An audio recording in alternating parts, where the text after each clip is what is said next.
Gurur Brahma, Gurur Vishnu, Gurur Devo Maheshwara, Guru Sakshat Param Brahma Tasmai Shri Gurave Namaha. Om. Vedu. Now next point is in Manu Smriti we are discussing. Today is Saturday? Yeah, it is Saturday. I hope today is Saturday. Yeah, it is Saturday. So every Saturday we have made a niyama that we discuss a few points on Manu Smriti.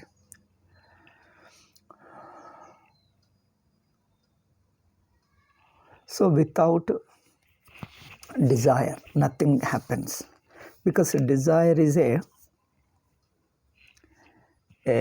force behind. Without desire, ಆಸೆ ಇಲ್ಲದೆ ಯಾವುದೂ ಕೆಲಸ ನಡೆಯಲ್ಲ. ಅದಕ್ಕೋಸ್ಕರ ಆಸೆ is also part of dharma. See, ನಮ್ಮ people have taken ಆಸೆ is also one factor. Need is one factor. Need is one factor. Desire is one factor, which is a part of dharma. Need, because needs also make us to do something. When you are hungry, you have to work for it. Okay? Need also becomes a part of your dharma. Means a need of food puts a responsibility on you. Okay? See, you may see one side, but there is another side also. One side is when you are hungry, like baby. Baby is hungry, he looks for food. If somebody gives it, that's all. Baby, just like a monkey or a cow, they are hungry, they just look for things and wherever it is available, go and eat. That's all. So the simple need, a simple need looks for a thing to fulfill the need. That's over. But a human being, the need puts a dharma on him. Yes, I have a need. I am hungry. I have got certain desires. I have to sleep. I have to food, water, sleep, and there are certain other natural needs. Okay, so these needs have to be fulfilled, but by the fulfilling itself requires certain laws, certain things you have to follow. One is the physical laws, because anything you can't eat, because the body puts certain rules. To appease hunger, you can eat something, anything tasty, and you can appease hunger. See, this is an interesting point. So, body, by following certain laws, necessitates you to follow certain laws. You can't eat any food. You can have any food that appeases your hunger. Like a sugar patient can't eat certain things. Just an example I am giving you. Similarly, body cannot eat any food. You see, you can't go by just hunger alone. The food which you eat should be healthy and nourishing, and in future it should not harm you. So you have to take into consideration the natural laws of the body. Okay? Taking the natural laws of the body into consideration is a dharma, is a responsibility. Fulfilling a need, you have to take into consideration these natural laws of the body. Then there are economic laws. Economic laws means, since you are hungry, you need food and other things. Since you have desires, you have to fulfill them. To fulfill them, you need to work hard and get some money. Okay, then that puts an economic responsibility. You have to work hard and earn, and with the help of the money to fulfill it. Okay, then it creates an economic rules also. You can't just take whatever is available, like a cow. If there is a green grass, even there is a good field, like a paddy field or anything, goes and eats. All the crops are destroyed. But the cow is not bothered. Is cow bothered? Cow doesn't understand, your crop is destroyed. It is hungry, it feeds the whole crop and half of it destroys by trampling. Half of it, a small portion eats, a small portion it destroys. So cow means an animal doesn't have this responsibility of dharma. Whereas a human being, while fulfilling his desires, so the desire first is it forces you, because it is a pressure from inside. Desire is a pressure from inside. So therefore, because of that pressure alone, we work hard for certain things. Otherwise, we would not have worked hard like a baby when you're hungry. So the desire pushes you to do something. So that what you do is regulated by dharma. So desire pushes you to work. But that work in which area? One is a physical area. Another is economic area. Third is the social area. Okay? Social area. Social area, you should, now you are a part, society, first society is your family. Second society is your other relatives and colony and your friend circle, your family tradition, your mother side, father side, all those people. Third is your colony where you are living in a village or a colony where you live in, or where the caste, you live among them. Then the extended society is the whole society. Whole society of all caste, you live among them. Then the whole nation, you live among it. Then the whole world, you live among it. So from the family to the whole cosmos, from the whole world. This is the different layers of society. Okay? Now you have to follow these laws of the society too. That means you can't ignore them. Consciously, unconsciously, you are a part of the society. The society is indirectly contributing to your existence. The society is contributing to your existence. So the social interaction requires a mutual help and follow certain laws. Okay? So just to fulfill your hunger, one is your physical laws you have to see, bodily laws and physical laws. Second is the economic laws. Third is the social laws. Then the fourth is psychological and cultural laws, ethical, cultural, that is all put together, mental we call them, at the level of mind. Laws at the level of mind, that is ethics and culture and values and discipline and all that you have to take into consideration. You can't say, I'm hungry, therefore I took it, is available, I took it. Somewhere in a shop or in a hotel, you found some food, you are hungry and you took it and eat it. You can't just say. Okay? Yeah, it is their food, but you have to pay for it. And you have to take his permission and ask them. If you don't have, if you happen to be a new person or a traveler, you don't have food, you can go and ask. You can beg, you can go and ask, or you can pay. Or if you don't have the money, you can still request. But some way is there. You just can't do like that and defend that whatever you want, and you can do that. Okay? Therefore, as I told you, there is a social also. So no, more than the social level of the mind, that is ethics, cultural level also. So first, to fulfill your desire, first you have to see the physical condition, physical laws, you have to take into consideration. Then the economic laws. Then the third is the social laws. The fourth is the culture and ethics. Okay? Culture and ethics. Those things also you have to take into consideration. Then your desire can be fulfilled. So in the process, the desires will get refined. And the desire is a crude form, in fact. Desires are very instincts, impulses, and desires are very crude forms of certain deeper values. Okay? They mean a deeper need, a deeper values, deeper needs of the Atma. The deeper needs of the soul express in a body level as a crude form. Okay? The desires are the expressions of a crude form of a very deeper needs of the soul. Atma, the same at the level of the Atma. The same desires at the level of the Atma express as a more noble values and noble ideas and noble feelings. Okay? The noble, very divine feelings, divine thoughts, divine ideas expressed at the level of the body become very crude and very selfish, very petty. Therefore, they have to be refined. We call them instincts, impulses, and desires have to be refined, purified, and sublimated. Refining means you grow from the same desire which is expressed, which is fulfilled at the level of the body, the desire has to be seen as a something of a deeper level. Okay? The desires, the core of the desire is coming from a mind level. Still higher level, ethics level. Still deeper level is the level of the soul, level of the Atma. Okay?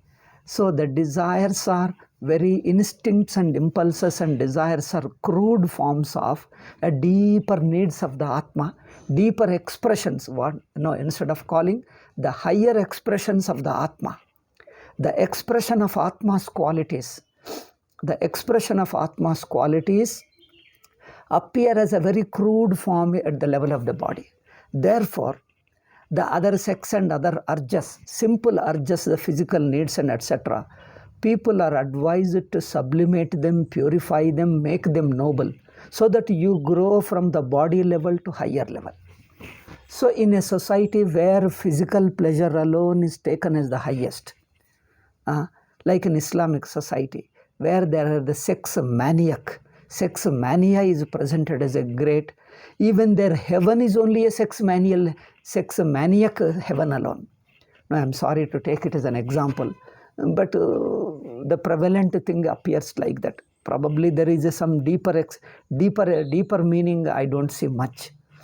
There may be in case of few people, but most commonly it is a very crude form alone. Okay, so their heaven is also explained as a physical pleasure alone. Physical sexual pleasure alone heaven. So in this life, that means, therefore, for sake of physical pleasure, then even the human relationship also destroyed. They just say you can have a relationship with anybody. There are no rules at all. Now, why these rules are brought in? Why? Incest means having a relationship, a physical relationship with intimate people, intimate relationship. Even our Shastra says, even up to Gotra, in one Gotra, same Gotra, you don't have marriage. And you see the distant relationship. Simple reason is that they say the scientific reason, medical reason, okay, these are all one extent. But still higher reason is the reason of the Atma. That the Atma has to learn, sublimate these desires, and then grow into a divine needs. These physical needs of sensual pleasure has to be sublimated into a divine need. Okay? It should be sublimated into a divine need. So this sublimation has got a very beautiful idea. It's a much deeper and very interesting expression. A society which lives at the physical pleasures alone, you cannot have art, poetry, and deeper growth you cannot have. Where the physical pleasures, physical urges are controlled and sublimated in the form of higher feelings like music, art, and poetry, and then intellectual work, or social service, or even spiritual thing. So the physical energy, the inner energy of the Atma, which expresses at the physical level alone, physical needs of eating and hunger, and then physical sexual pleasure and etc. That energy which remains at the physical level alone cannot grow into higher level. That's why our people, brahmacharya was taken as a very important.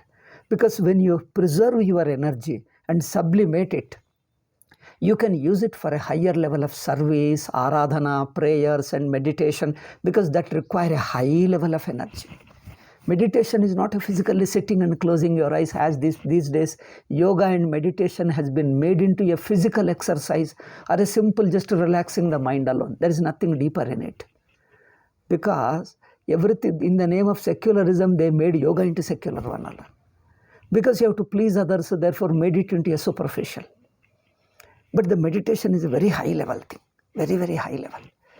Therefore, the inner urges, their outgoing urges expressing at a body level, at a very low level, instinctive, impulsive level, have to be controlled and purified and redirected to the higher level, sublimated to the higher level. That's why these raga dvesha have to be controlled. The inner urges, instinct. That's why the culture, education, the family, society, gurukula, guru, the family, guru, and society. All these are meant for sublimating your instincts and impulses and make you a highly cultured, mature person. Nowadays, the principle of social structure is changed. Principle of the family is also gone. Family is only just, it has become a simple like a fulfilling each other's physical and economic needs alone. Otherwise, there is no meaning for the family these days. Our family is a greater, based upon a higher and deeper principle. That's why our smritis, our values and discipline, that only one marriage and live lifelong with wife and husband, and then also look after the parents, bring them up and give them education, sacrifice for children, all. And children also, first in their younger age, respect their parents, respect their gurus. Then as you grow up, then take responsibility as a grihastha, then look after your family, and at the same time your parents, and then the devatas. Then you become old man and the grow. So this growth of young boy and middle-aged youth and then old-aged man. So throughout this life, certain values, certain discipline, certain interaction. So the social interactions also, like the family interactions, respect for your parents, all these are only dharma, based upon dharma. Dharma has got to sublimate you, to purify you, to elevate you to a higher level. Because Atma is associated with the Prakriti, that is the body level and Jada level. Now you have to detach from the body level and grow into a higher level. Okay? That's why our Dharma Shastra is based upon our Adhyatma, our spirituality only Indian. That's why people say, why so many restrictions, so many rules? Why can't we live as I like and eat anything and drink anything and sleep anything and sleep with anybody? So that means it is animalistic. So the certain Western religions also have come. They also are very, I'm sorry to say, they look like, they call religion, but there is no religion. They are more like Nastikas, more like animalistic life, or more political organizations. They are political organizations. Our personal life, culture, values is too superficial. There is a little bit in some area, but that also goes to a little extent, but not very high level as we find in our Shastras. We don't have so high level of spirituality. There is a little, some ethics, they go up to some ethics, some little prayer, that's all, not beyond even that. Little ethics and little prayer. The ethics also is a limited area. The ethics to be followed among yourself alone, among your own religious group, your own religious brotherhood. Muslims are supposed to follow ethics towards other Muslims, Christians towards other Christians. Then remaining non-Muslims, non-Christians, you can exploit them, cheat them, you can be arrogant, you can be anything. So the ethics is also restricted. The prayer is also restricted. So all this looks, it's only too superficial to limited sense, not very high level. There is no higher depth in it, as we find in our Shastras. Okay? There may be very rarely few people, even among that society, Islamic society, Christian society, there may be rarely few people, but they have not, who are really spiritual, but there may be little more spiritual, but not so much as taught in Indian Shastras, Indian Vedanta, okay, Indian spirituality. So there may be little more spiritual, but they didn't go beyond that, one thing. Second thing is, even those few spiritual people are also in the fringe of, at the edge of the society. They are uncared for, they are neglected, they worked hard on their own individuality, but it is not a mainstream of their religion. The spirituality, culture, elevation, sublimation is not the mainstream of their society, their culture. This much we can say. It is not a mainstream. There may be some people going against the society, they went into deeper spirituality, but it remained with them. There is no tradition. That's why you don't find tradition in them. We have got a Guru, Shishya, Parampara, Ashramas, Matas, even in the Grihasthas also. You learn from the father, grandfather, etc., certain traditional, certain values. We don't have them. We don't find in their societies. Because for them, organizing into one Christianity, one Islam, the organizing group, the church or the Ummah's control, ulema control. So it is only a controlled group, like a military discipline. Military discipline, you have to follow certain rules. Just we have to be organized and attack other society, and then we rule over other society. That's all. So therefore, a certain limited laws, limited ethics only to control, and then remaining area we give you freedom, enjoy anything. That's all, follow certain ethics. Just like a mafia society, a mafia group has, within the mafia there are certain rules, they follow certain ethics, but outside them they are ruthless and destroy them, kill them. So within them they are supposed to follow that mafia rules, because otherwise they'll kill you. Mafia rules are very strict rules. You're supposed to follow, otherwise they'll kill you. Because organization has to run. So like this, they've got a very organized rules, very forced rules, because they have to control you. That's all. Their ethics goes up to it. Physical pleasure unlimited they have given. And their heaven is also, Islamic heaven is only a sex mania only. So there is no spiritual depth in it. Therefore the values, their understanding, their social relationship, everything looks limited alone. Till limited ethics, and thereafter it's all too much. There, I have to tell you, I have to take the name and tell you, in fact, I don't want to take their name and do it. Looks that very, what you call, it is a very, how to say that, indiscipline. It is not a shishtachara to take the name and criticize, but for sake of comparison. Otherwise, Hindus are incapable of comparing. Anything you say, start imagining in all religions, it is the same. So whatever depth I teach, you imagine all the depth in Islam and Christianity. This is what I tell you. I have taught 20 years when I was in Hyderabad. 20 years I taught Vedanta. And at the end of the 20 years, they say, what all I taught Vedanta, Shankara Bhasha, Upanishad, spirituality, they imagined all that in Islam and Christianity. All religions are same, and I taught. I felt that I have wasted all 20 years in teaching these people. Therefore, thereafter I started learning. I have to compare now. Because our people are so fools. I'm sorry to say, not everybody, but many of them are. So I have to tell them that, see, whatever spiritual depth we find is not there. Maybe few ethics, few discipline, that's all. Beyond that, it's not so deeply spiritual. There are few people, but that again is only an isolated individual alone. It is not a mainstream of Islam and Christianity. Okay? This much if you remember, enough, even if you don't study elaborately. Therefore, see, we have got a principle behind. Why this kind of discipline? Why so much of self-control? Why so much of dedication? Why so much of sacrifice? You can see even our family structure involves an upasana, a meditation.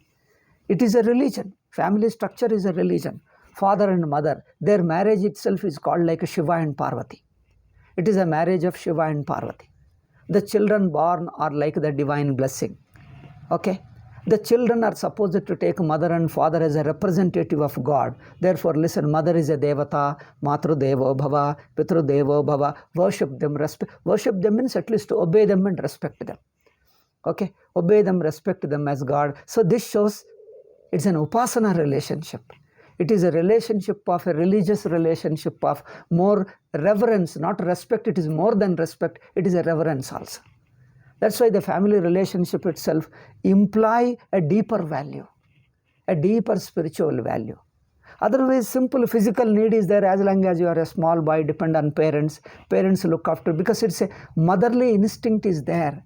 Parental instinct is there that whoever is born to me, I love them and look after them. It is a parental instinct is there in everybody. Okay? And you think that is a parental instinct, but the parental instinct has been made into a spiritual value, so that for parents, bringing up the children is a spiritual value. They have to grow gradually into a more than a physical instinct, more than an instinctive love. Instinctive love parents have for their children. Let that instinctive love be sublimated into a spiritual love. Okay? Therefore, parents have to look after the children. For looking after the children, they have to make a lot of sacrifices. Therefore, parents do really. In fact, Indian culture, you can see them, parents do. So the same instinctive love has been made into a dharmic love, into a spiritual love. So dharma means it involves a little sacrifice. They suffer humiliations. They suffer a lot of things. They endure a lot of suffering and bring up their children. And Shastra also says it is a dharma and it is a spirituality too.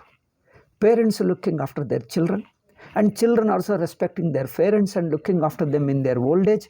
All this is made into a dharmic value, and then it is a still higher level, is a spiritual value. So the instinctive, impulsive relationships, the desires and needs are sublimated. That's why he says, desire is natural, it is there. Manu says in the last 5 shlokas.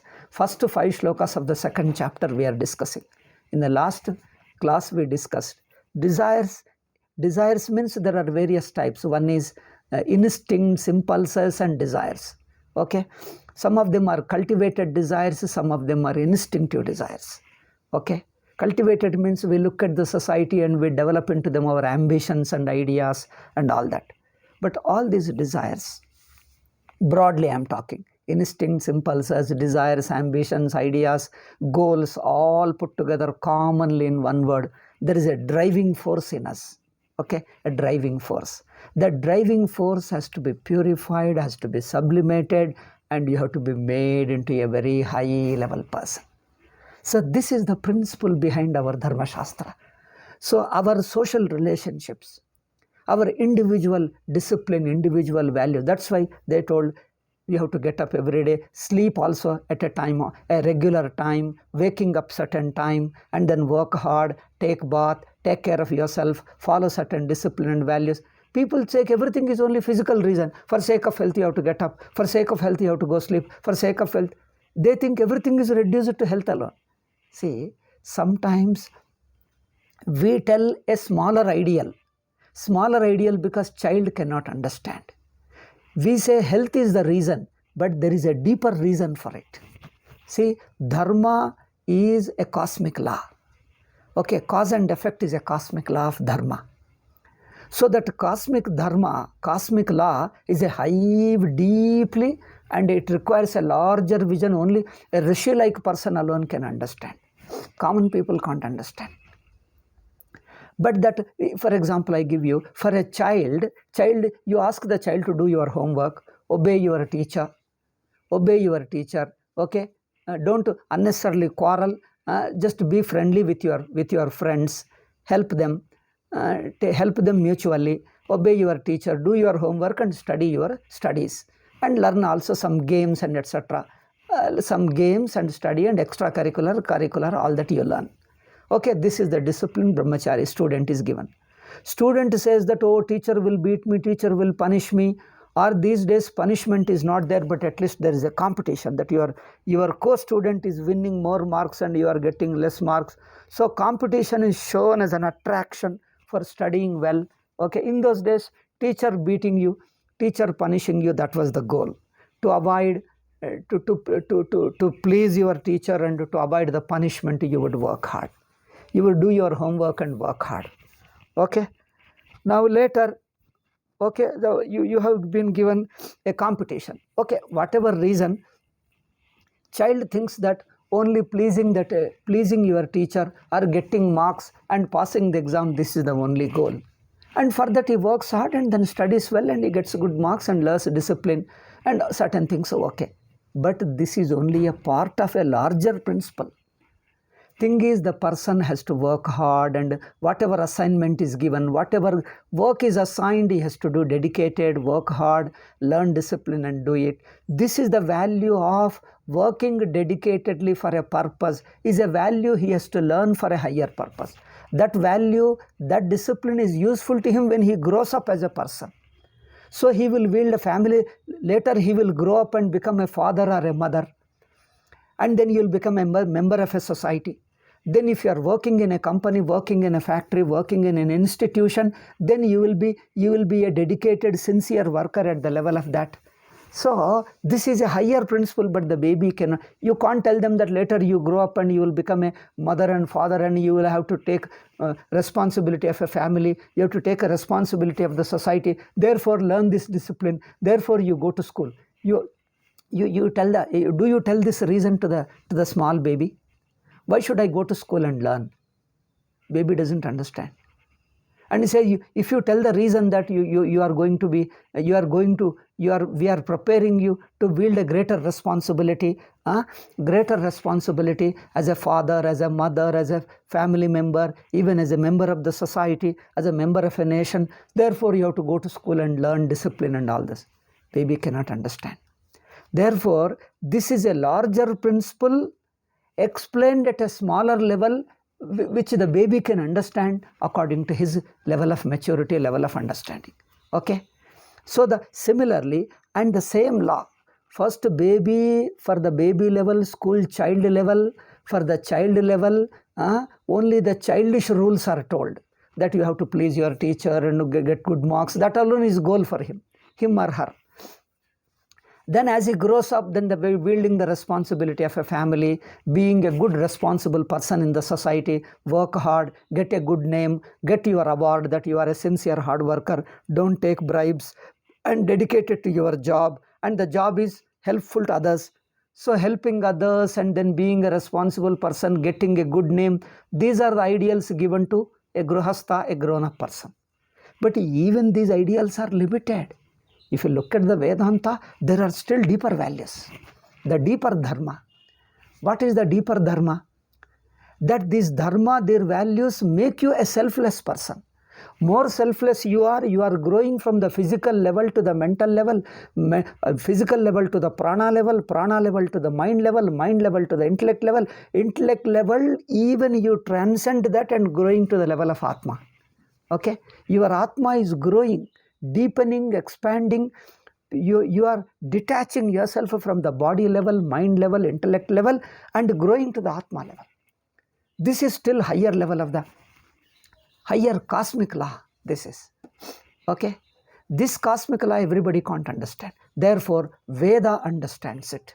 Rishis understand it. Therefore, what is the pramana for dharma? Now, five shlokas are over. 6th shloka. From the 6th shloka to 16th shloka, dharmasya pramanani. I am not teaching each shloka. I'll just give a summary of the idea of this thing. 6 to 16 or 6 to 15, let us say 15 or 16. Okay, 6 to 15, the pramana. Pramana means what is the pramana for dharma. Okay, what is the pramana for dharma? Pramana means the means of knowledge. How do you know what is dharma? Now we say, our constitution says, therefore we know the dharma. If you are working, if you are working in an institution, for a factory or for an industry or for a company or somewhere you are working, the company has rules. Okay, so they're written by somebody. Some people sit together and broadly they draw the rules, design the rules, and you are supposed to follow them. That's all. Okay. But dharma, who designed these rules? We think that some people sit together and wrote these dharma. As I told you, the actual dharma is a cosmic law. The real dharma is a cosmic law. Vedas are only talking of the cosmic law because the cosmic law is expressed through Veda and you are supposed to follow that law. That cosmic law is of different levels, to high level. High level, only high level mature people alone can understand that law at high level. Other people have to be explained that law at a lower level. Just now I have given you an example. The highest law is explained to a grihastha at the level of social level. To the school boy, to the school child, it is explained to his as a school discipline. You have to follow the school discipline, listen to your teacher, and then get good marks and pass. He thinks that getting good marks and working hard, passing, this alone is a goal. But that goal has got a deeper purpose. See, in the process of going to school and working hard and learning games also, you are supposed to follow the rules of games and succeed in the games. In the process, you learn certain discipline. You learn the discipline of working hard, systematically, dedicatedly, consistently for a purpose. You have to work hard. This value, this discipline you learn. But the child doesn't know that it is a discipline. His goal is only to win the game. His goal is to get the marks. But for the teachers and others, for the education system, winning the marks is not the point. Marks is only a tentative goal. The deeper is the discipline you learn, hard working you learn, your brain sharpens, your emotions also get channelized properly, sublimated. So the culture, discipline, values is the goal, but you can't tell this thing to the child, doesn't understand. Okay, therefore you set a tentative goals which a child can understand, that you have to get the marks and you have to obey your teachers, and then get a good name in your school and class. In a class among your friend circle, get a good name. Okay, these are the only ideals for him, but these ideals have a deeper purpose. And they say, get a good name in the society. Don't be known as a wicked fellow, that a highly corrupt fellow, that you cheated the society, killed many people, appropriated others' property, land grabber. You are a land grabber, and then the court also, you bribed the court and everybody and killed the people and then won the elections and you became a great man and your name is written in the history and laterwards you prove to be an Aurangzeb. So this is, so don't be like that. So all this history is taught to you that don't get a bad name. Person thinks that I should get a good name, I should be a good person to get, because this good name puts a lot of pressure on you, controls your ego, selfishness, it controls a lot. Okay? But he looks at society only that I should get a good name. But the Veda and the Shastras don't look at the good name alone. They look at beyond the good name. Your inner Atma has to be liberated from the body. Your Atma has to be liberated from the petty desires and small desires of body level existence. Your body level existence has to be sublimated to higher level. Okay?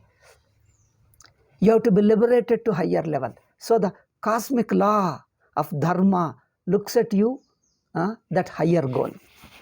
This common man can't understand. Therefore, the same law, cosmic law, which rishis can understand, which Veda can understand, Veda is knowledge, which rishis can understand, is given to a smaller level. So it is taught in the form of the discipline at your own level. Your institution where you work, with the society where you live, the nation where you live, you have got certain norms, certain awards, certain respects and recognitions and all that. Okay? Certain laws you have to follow. But constitution, that's why we say we are supposed to follow the constitutional laws also. That's why I told our Hindu Dharma Shastra accepts Adi Bhautika, Adi Daivika, Adhyatmika. This point I touched in the last class towards the end.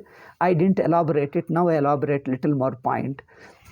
See, even our social laws, convention laws, even the government laws, also part of dharma for us.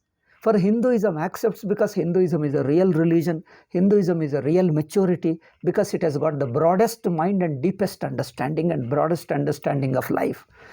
They say, for us, our religion alone is superior. We don't care. We produce any number of children. Government laws, we don't care. We violate the law and then we'll say, without guilt, we will just live happily. They say, we follow our own religion. So this shows is only a mafia gang structure alone. So we just don't care for the laws. But our Shastra says, social laws, the government laws also part of dharma. If you follow government laws, you will get punya. If you disobey, you will get papa. You will say, how? But these are all man-made laws. See, this man-made, etc. is utter foolishness. Only these Europeans, Islam and Christianity brought them the man-made laws and God-made laws. This man-God division is also perversion of those laws.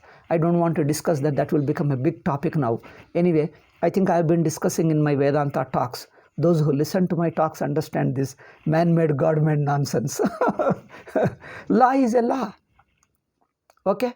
Supposing I tell you, to show you how it is an utter foolishness, we all have agreed, suppose 10 people we are here, we wanted to hold a meeting, I asked you to come to temple on Sunday morning 10 o'clock. Okay, now as you see, we have a class on Saturday 11 o'clock. And this is a commonly agreed. If you follow it, is it a good for you or not? If you disobey it, is it papa for you or not? You disobey, don't come, and the meeting is not held and the whole thing is disturbed. Are you not disturbing? Is it not papa or not for you? You say it is only man-made law, only we people, 10 people made out of common agreement made the law. How can you call this is a law? How can you call this is our religious law? You can't argue like that. Even that is law. When we have agreed commonly, when you have given word that on Sunday morning 10 o'clock, let us hold a meeting in the temple. When everybody is informed and everybody agreed that we will come, okay, we will make available ourselves, we will make ourselves available and wanted to come. If he doesn't come, has he not violated the law? Is it not a papa for him? It is a papa. Therefore, Hindu Shastras say the social laws and then government laws, following them also is a punya. It is a common sense law. These laws are made by human beings, certain good people, individuals like you and I. We came together and made laws based upon common sense logic. But even the laws made by common sense logic also is law. This is also dharma. But in their religion, common sense law is ignored. Only religious law. Our book says alone is law. But Hindu Shastra takes, this is called Adi Bhautika Dharma. Adi Bhautika means social. Okay? Adi Bhautika, social laws. You follow the social laws, you follow the government laws, like you say traffic rules. You are supposed to follow the traffic rules. But they say, oh, why should I follow the traffic rules? Government punishes. Who is government? For us, our religious book is higher. Government, we don't care. We'll go any side. Therefore, even if he goes to the right side, their religious people, all of them come and support. No, you can't punish him. Leave him. You should not punish him. No police should arrest him because we have only violated man-made law. How can you be sinner? So, love jihad, etc. You kidnap a girl and then rape her. They say it's a man-made law. Our religious law says that you rape our people of other religions. And therefore, we incur punya only. There is no papa for us. This is their mafia religion. Okay? So our Shastra doesn't say. If you hurt a person for no reason, selfishly, it is a papa.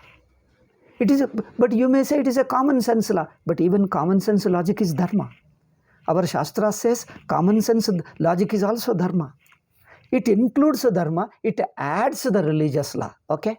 Common sense logic, social laws, government laws, constitutional laws, and our common agreement, your own what you call your institutional laws, your company laws, all these are also part of dharma, but there is a religious law also. Religious law means you have to follow the punya, papa, and ritual laws. Laws of ritual, laws of prayer, laws of believing your Ishvara and following this. So the religious laws, the religious dharma, we call them as Adi Daivika. Okay? Adi Bhautika is social laws, family laws, rules of the family, rules of the society, rules of your institution, rules of your company, rules of government. All these are Adi Bhautika laws. They also bring you punya, papa. If you follow punya, if you fail, follow papa. This is the Hindu dharma. I say this is the mature dharma, right dharma. Don't ignore just because Hindu means, oh, it's a Hindu. Don't like that. In fact, Hindu alone is a most mature person. Hindu alone is like a Rishi-like person. Hindu is like a Rishi, even ordinary Hindu is like a Rishi-like person. Even the greatest man in their religion is like a Gunda. I'm sorry to say that. The greatest man in their religion is like a Gunda. An ordinary Hindu is also like a Rishi. May not be high Rishi, but at least in a small degree, a little like a Rishi-like person. Because he follows the dharma. Okay?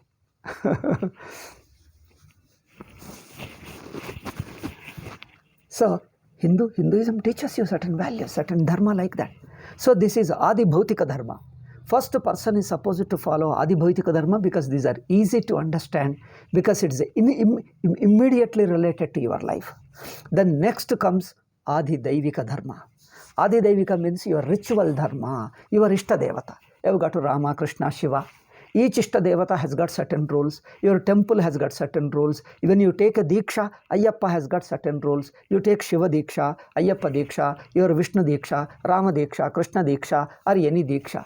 Any Ishta Devata Diksha, you take it. So it follows certain rules, taking bath and eating food in a particular way, and certain discipline, certain self-control is given. Okay? So you believe in Shraddha and Shastra and Parayana, you do Puja, you do. These are all ritual or religious. Okay? We call them Shastriya Karma. In our Shastra, we call them Shastriya Karma. Shastriya Karma is Upasana Dharma, it is. Upasana Dharma, okay? We have got individual Dharma, Vritti Dharma, and Upasana Dharma. Upasana Dharma is, they call them religious laws. They call in English religious law. We call them Shastriya Dharma or Upasana Dharma. Okay, your Ishta Devata has given a Diksha and certain discipline you are supposed to follow. You put some tilaka and you put some kind of a Diksha. Diksha follows certain dress and certain code and certain discipline. That requires your Upasana, Ishta Devata Upasana. Okay. So that Ishta Devata Upasana, ritual purity, there it requires ritual purity also. The pure and impure is supposed to do ritual discipline. You are supposed to eat certain food and don't eat certain food, drink certain water and don't drink certain water, because that is purified in a ritual way. So the food is purified in a ritual way, you eat it. And food may be clean. What is available in hotel is food clean, but it is not ritually purified. Okay? That means when you offer it to Devata and Devata prasada it becomes, then it is a ritually purified. Okay? Shastriya way in Upasana dharma is there. So this Adi Bhautika dharma, the social laws, the normal human laws are included in our dharma. And the ritual dharma, our what you call religious dharma, the Upasana dharmas are additional to it. This is what our Dharma Shastras, our Hindu Dharma says. For them, social laws are immaterial. We don't follow. What our book says alone is Dharma for us. Social laws, you do out of your convenience. Even if you cheat the people, doesn't matter. If you cheat a person of other religions, you have no papa. But our Shastra says, if you cheat anybody, it's a papa. You cheat even a Chandala untouchable also is a papa. People think that Chandala means we are treating them equal to kafir. No, I think that untouchability I'll teach you a separate topic certain other day. Now, not now. Even if he's an untouchable, if you cheat him, if you tell a lie, if you exploit him, you will get the same papa. Okay? Our Shastra. So, even if he's a Chandala, lowest man in labor class, if you cheat him, you exploit him, you will get the same papa. Same papa as exploiting, cheating other people. No difference. But for them, exploiting, cheating a person of other religions is not a papa at all. Therefore, out of fear of law, they don't do. Otherwise, if you get a chance, they cheat. Because they are not bound by their religion. Their religion doesn't teach them. For us, even if you cheat anybody, of any religion, any caste, or any caste, any religion, any untouchable anybody, for no reason you go and cheat them, exploit them, it is a papa for you. This papa is common for all Hindus and even if he is a Brahmana, even if he is a sannyasi, if you cheat anybody, if you exploit anybody, it's a papa. Anybody, including the lowest person, Chandala also, you cheat, it is a papa for you. So dharma is a dharma. So one is a social, one is a Adi Bhautika dharma, next is a religious ritual dharma. See, each one has got certain, your Ishta Devata, you have got what you call your own Rama, Krishna, Shiva, your own Devatas. You take a what you call your caste dharmas also. Caste dharmas also certain discipline, certain values they give you, you are supposed to follow them. But those dharmas are given, those dharmas have the real deeper level is cosmic level. But they are given to us our social level because the common man can't understand the cosmic level. Therefore, the cosmic law is applied to a given situation, is taught to him. He can relate to that law, he can relate to his society and follow it. But its real depth is cosmic level dharma. Okay? Therefore, Adi Bhautika dharma, Adi Daivika is your Ishta Devata. We have got many Ishta Devatas. Idea of God, you have got Rama, Krishna, Shiva, we have got many sampradayas, many upasanas, many devatas. So each upasana has got certain roles. Ayyappa has got certain roles. Even Ayyappa temples, each temple has got different roles. So according to that temple, you follow the rules. You can't say all temples are same, anybody can go in anything. Recently, foolish Supreme Court, I'm sorry to say, I have to say foolish alone, because it is interfering in religious law. It is Supreme Court judges are talking without common sense. They are supposed to have a common sense. Extra is educated. Since he is educated, he is supposed to be intellectual. He is supposed to study the law. Therefore, he has got a third level of maturity. But they don't have even the common sense law. First level thinking alone they don't have. So, and they want to decide a religious law. Such a foolishness they are. And Indians also don't question them because Indians are not educated about their own religion properly and they don't know how to question them. And our constitution maker, our politicians are only exploiting Hindus alone. They are underrating them, ignoring them, neglecting Hindus. And they just follow a mafia gang structure. They think mafia gang religions alone are religions. Hindu religion is not a religion at all. Hindu religious dharma, they have nobody has studied Hindu religious dharma. They think dharma means only laws means only government laws, or it is only like a superstitious laws of these mafia gang religions. Their understanding of religion is only a mafia gang religion alone. They don't understand Hindu religion. I'm sorry to say, but I can boldly say this is what their understanding is. So there is Adi Bhautika Dharma and there is a ritual Dharma, that is Adi Daivika Dharma. So each upasana has got, you say, Sri Shailam has got certain rules, Tirupati has got certain rules, and each devata has got certain discipline. See, Vishnu Bhakta has got certain Vishnu festivals. They have got certain rituals and festivals, and then the Shiva Bhaktas have got Shiva rituals and Shivaratri and all that. So in certain days you do upavasa, certain days you take food, certain days you take prasada. You can't mix up and every day say that why upavasa, everybody should eat food. Can Supreme Court say that no, Ekadashi everybody should eat food, nobody should fast? Who is Supreme Court to do this rule? Therefore, Ayyappa temple, anybody can go with any dress. Why taking temple into a government office? This shows an utter foolishness. Mafia gang culture, these Supreme Court judges are behaving like mafia gangs.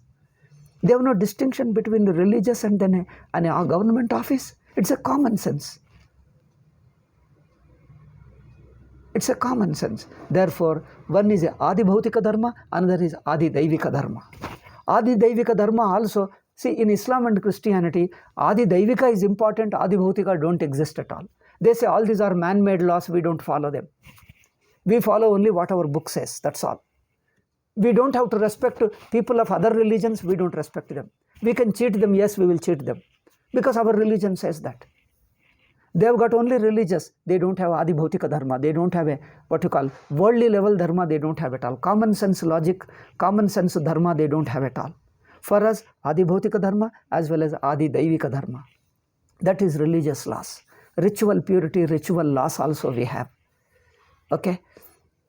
So we have got many devatas, many upasana paddhati. Each upasana paddhati prescribes certain laws, certain discipline, certain values.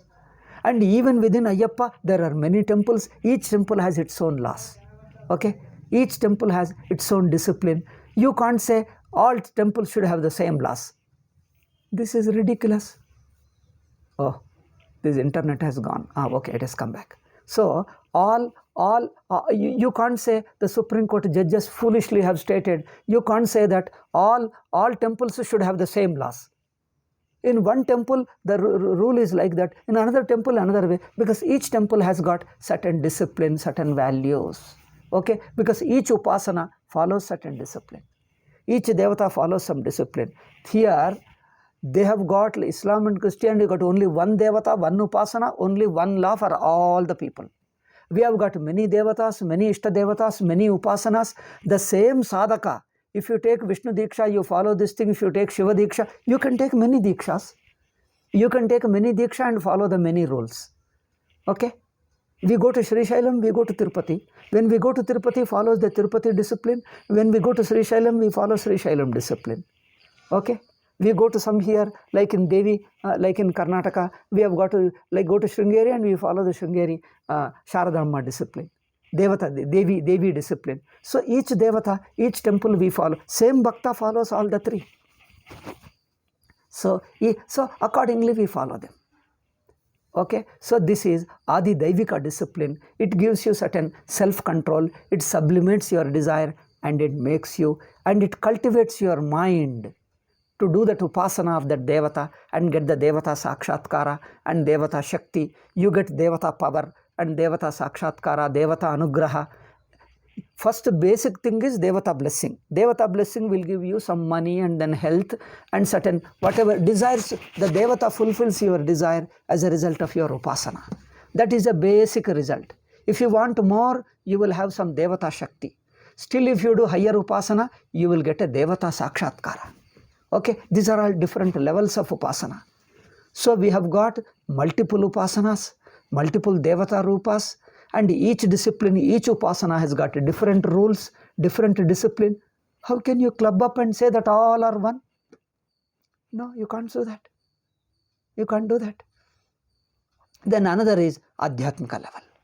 Okay, Adi Bhautika, Adi Daivika, and Adhyatmika. Adhyatmika level is still high level, highest level, where the normal Lucy gives up. He doesn't mind losing his body for the good of others. That is a total selflessness. That is totally, he gives up the body and becomes a sannyasi, becomes a Atmajnani or becomes a Brahmajnani. There, he doesn't mind others killing my body also, I don't take it as a papa. If he kills my body also, I don't take it as a papa, because I see body belongs to whole world. Let them take it, let them use it, let them kill it also. I don't question anybody. This is still high level. That's the highest level of dharma, where whole cosmos is you. You are everybody's atma. You become everybody. Okay? Adi Bhautika dharma, Adi Daivika dharma, and Adhyatmika dharma is still higher level, highest level. So we have got this such a deeper level dharma, highest level of dharma. Okay? Still this dharma topic of 6 to 15, the second chapter, second topic, 6 to 15, what is the pramana for dharma? This topic is not yet complete. I have touched in the beginning, and the more, what is the pramana for dharma? What is the means? How do you know what is dharma? Okay? So some idea of it I have given today and in the next class. It's a very good, very interesting topic, but I tell you, our people are not willing to study. Manu Smriti is a very great book, I tell you. People have to study all this. Anyway, we'll discuss in the next class.